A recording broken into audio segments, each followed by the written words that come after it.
次は村人の無限増殖システムを、早い段階で作っておく、ということです。なぜ村人無限増殖を早めに作るべきなのか。それは RL クラフトを攻略する上では避けては通れない。必要なエンチャントを揃える、ということのために、いわゆる司書ガチャを、後で何度もしなくてはならないからです。それを少しでも楽にするために、できるだけたくさんの村人を増やしておく、という目的があります。ちなみにこの司書を厳選する作業、RL クラフトでやったことがある人はお分かりかと思いますが、相当な不要です。心を無にしてひたすら目的のエンチャントが出るまで、司書を厳選します。ちなみに、RL クラフトで司書ガチャをするときは、ピュリフィケーションというエンチャントを使って、ゾンビ治療を行って、村人との取引をリセットする、という手法がよく行われてます。なのでピュリフィケーションは非常に重要なエンチャントです。まあ話を元に戻して、こちらが村人の無限増殖の一例です。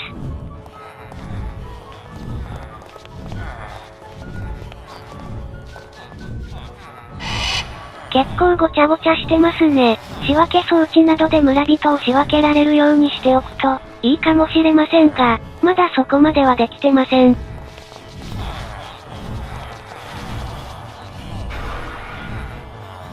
仕組みを解説しますが、かなりややこしい話になってしまいます。聞いてるとだるくなってくるかもしれませんでしょう。要はこの動画のような形で村を作れば、無限増殖できます。っていう話です。もしかしたら間違っているところもあるかもしれませんが、その際はご容赦を。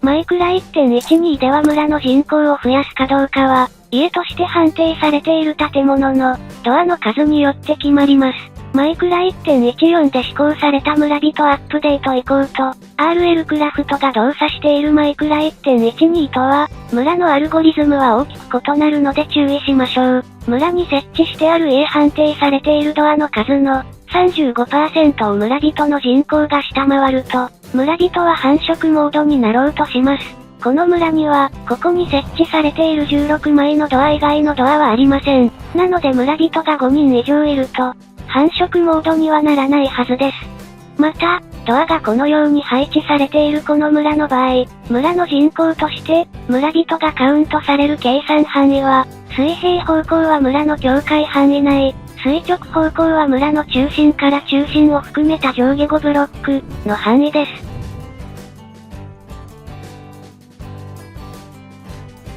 村の中心は、それぞれの家判定されている建物の、ドアの位置の中心点です。この村にはここにしかドアは設置されていないので、この辺りが村の中心ということになります。ドアは前後5ブロックの、日照度、明るさじゃないですよ、に差があれば、家として認識されますので、このように屋根になる不等化ブロックが必要です。村人は村の境界内で、村の中心から下方向32ブロック内であれば、繁殖モードになることができます。したがって、村の人口計算範囲外、村の中心から下方向に中心点を除いて5ブロック以上離れた場所に、繁殖場を作れば、無限に村人が繁殖するわけです。こちらに残っている1名の村人が、村が過疎化してるから人口を増やそう、という指令を、他の村人に送るわけですが、下で繁殖している村人は、それを受けてのホーズに増えていく、というわけです。ということなんですが、お分かりいただけましたでしょうか？もし分かりにくかったら、僕の説明が下手くそですみません。一応、参考にしたウィキのページの URL も、概要欄に貼っておきます。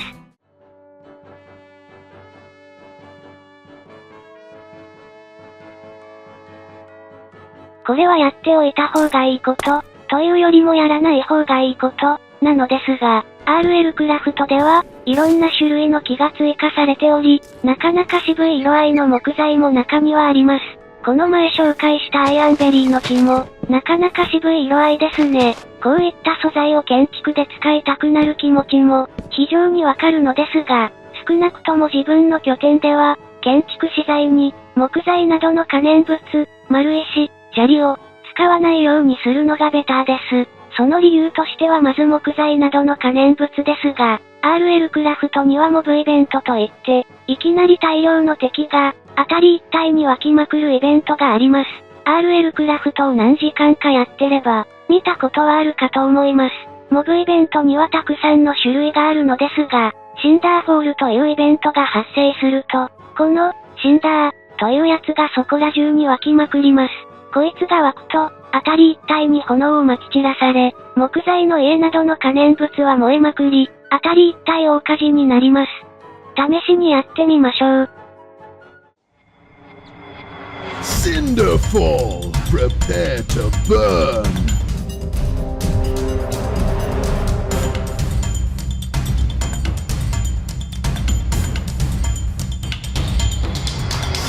あちち。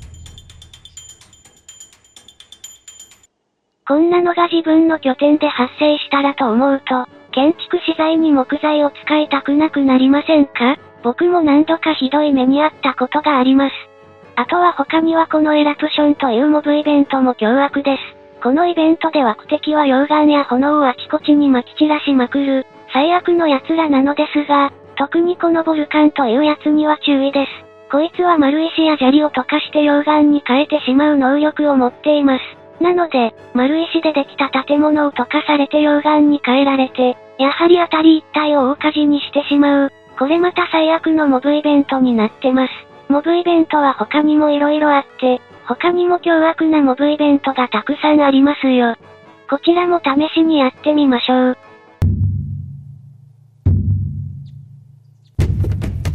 Eruption! The world is going to burn!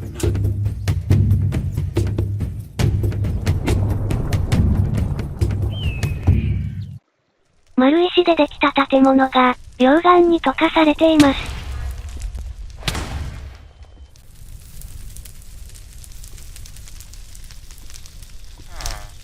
村人がまだ中に。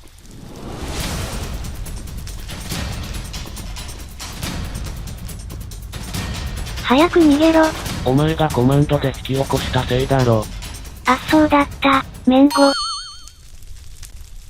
こんな風に実際やってみると、エラプションの方が被害が大きいですね。これらの対策として、建築資材に木材、丸石、砂利を使わないようにする、というのを挙げてみました。ちなみに、このシンダーは、火が燃えているところでも普通に湧く可能性がありますし、ボルカンも溶岩があるところで普通に湧いてきます。あ、っていうか自分の拠点で丸石使ってんじゃん。まあ後で他の資材に変えておきます。ちなみに、丸石はダメでも、石レンガとか普通の石は大丈夫ですよ。さっきの丸石の部分を他の資材に変えてみました。ついでに撮影場所をちょっと飾り付けてみましたよ。ひどいセンスだなって？まあいいです。